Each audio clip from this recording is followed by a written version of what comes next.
living in days and times where we need to be prepared for extreme weather events in and out of season. Those that we're accustomed to having and those that we're not so accustomed to having. Just having a basic level of preparedness for extreme weather events. And again, if you want to take that and extrapolate it to other scenarios, you can. Once you're ready for a hurricane or other extreme weather events, you're pretty well set up for anything else you want to prepare for. That's totally up to you. But weather is going to be weather. It's going to come whether you like it or not. And so it's time for us to extend our thought processes. So who am I?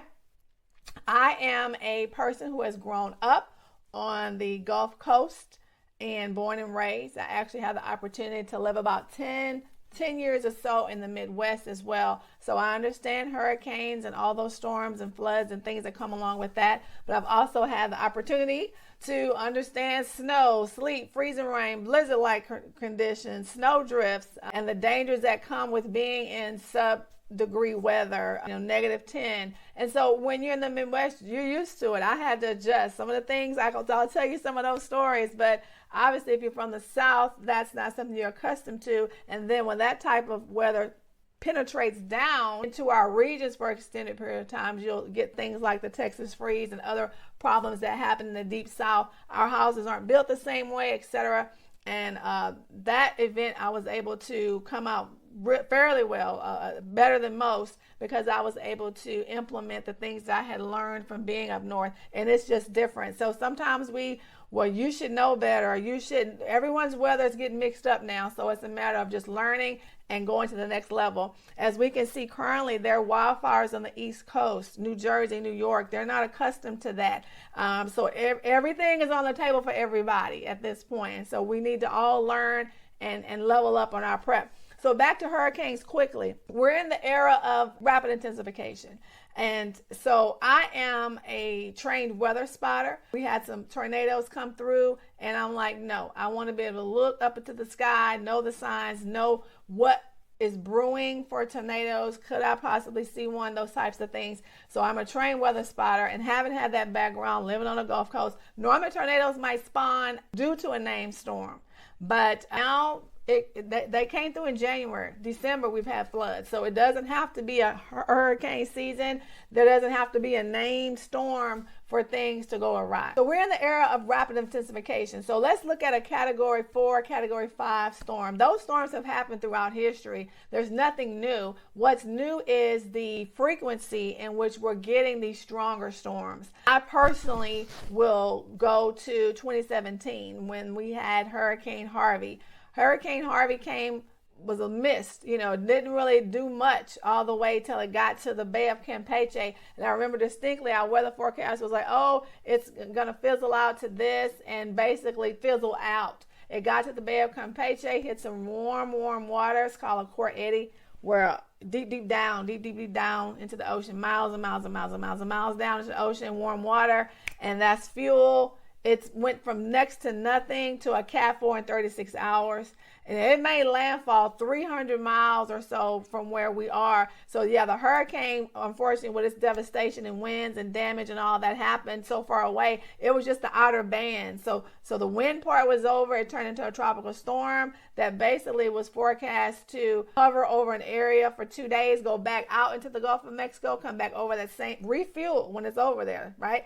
Over the Gulf of Mexico and come right back. So over a 5-day period, there was 60 inches of rain. Okay, so I can attest to it. I survived it. There was much devastation from that. But from that point, it seemed like every other year, things just got worse because there was Harvey, there was Maria, there was Irma. And when it hit the area, the presidents came together, Willie Nelson, all these stars, they put this gala together for Hurricane Harvey and its devastation. And before the event was able to be launched, it was basically a hurricane event for that season because Irma got lumped in there, Maria got lumped in there. So all those donations got split between those affected areas.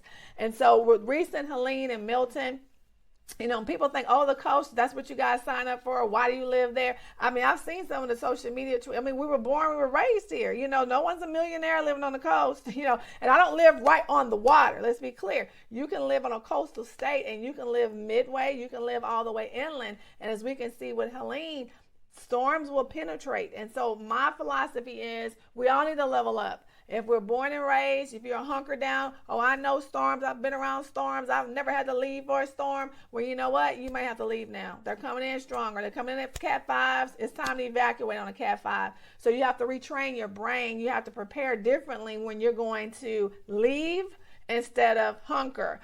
There's preparations that really should be occurring in a perfect scenario. You want to prepare, secure your home, secure your property, and leave quickly. And so you can't be on the road driving to your new destination and just now covering your windows or pulling stuff out. You can't pull stuff out of the yard and be on the road and be in a hotel in another city. So it's like you have to be way ahead of the curve to be ready to evacuate. And so that's the next level up for those who are used to that kind of weather. And so those of you who are inland, people are inland are like, oh, when the hurricanes come, we just get a little rain and I might bring that potted plant in and that's it. You know, at this point, inland areas are going to be experiencing, Cat 2 level effects. So is your property ready for 100 and 110 mile per hour winds? Are you ready to lose power? Are you ready to lose your water pressure? Are you ready to lose your plumbing facilities and water, period? Are you hurricane ready? So inland people, if you really pay attention, you need to level up and be hurricane ready. As we see all the devastation, unfortunately, from Helene and some of the inland areas, was it wind? Was it excessive rain? Was it the flash flooding of the rain coming off of the mountains?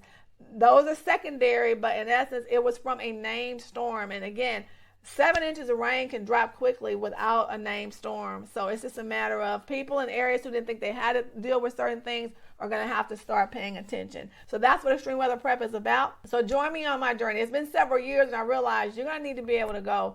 And there have been times in history where the evacuation has been more deadly than the actual storm. But in essence, that still doesn't mean that there are times where you're going to need to have to go. Again, so can you survive the evacuation? Are you ready for the hustle and bustle of evacuation? And again, depending on where you live, some people, I'm not saying you have to pull up a U-Haul, but some of those people on the coast, bless their heart, they're pulling up a U-Haul. They're pulling up a U-Haul, putting everything they own in there because they know when they come back, there really may not be much. So that's not everybody's story, right? But so it's a matter of how do you gauge, how do you figure out what's going on when this is new to a lot of areas that hasn't had to deal with these things before. And we had a lot of migration that occurred over the last couple of years, people moving to the remote roles, and they're in places they enjoy, but they're at different climate risks. Weather event risk, whether the climate is changing or not. If you're from the north and you move south, hello, there's different stuff down here. And if you, again, before climate change was really aggressive as it was now, I moved up north and I had to deal with a snowstorm. I mean, it snows all the time there, right? I just had to acclimate as a southerner. So putting all that together, we want to prepare, and that's what we're doing on this channel, is helping one another. So for those who evac all the time, I had to scour, hours and hours of footage with just little nuggets of what to do to evac, and I have my own personal list, but obviously I'm looking forward to hearing from those of you in the comments who evac all the time. That was one thing I never forget. I was watching some footage on some YouTube old footage, and this woman was like, oh, we're ready to go. We're packed and ready to go. We're just waiting on word. And I was like, huh? Like, the bags were packed, but they were already loaded into the car. So literally when she got word that it was time to evacuate, they were grabbing the purse and the shoes and turning the ignition, and they were going. Well, let me get the suitcase out. No, it's like those people are ready. As far as securing their property, it's usually a 1, 2, and 3. Boom, we're driving. If you own your hurricane checklist or your extreme weather checklist, it's about having things done ahead of time because you own everything on that list. So if you have a family, you're able to divide and conquer. That's great. Sometimes when you have a family, it's just work multiplied times 4. Work, you got a significant other. Well, I have to do work times 2 because they tend not to be tuned into these things. And we know that hurricane season is from June 1 to November 30th. And so this is a great time to launch because we can hold each other accountable as we prepare for the next season. It'll be here before you know it. So on that note, I'm going to wrap things up, but I look forward to coming back to you and talking about a lot of different things, not just hurricanes, but wildfires, tornadoes. There's so many different things to be ready for, and they kind of come out of nowhere. So the more prepared you are, that reduces your stress levels, and it will help you at least recover, because we know these extreme events can be very devastating. And if you walk away with your life, hey, that's the win. But are there some things we can even do then to make the recovery process a little easier as we go through these events? So until next time, be blessed and stay safe. Bye-bye.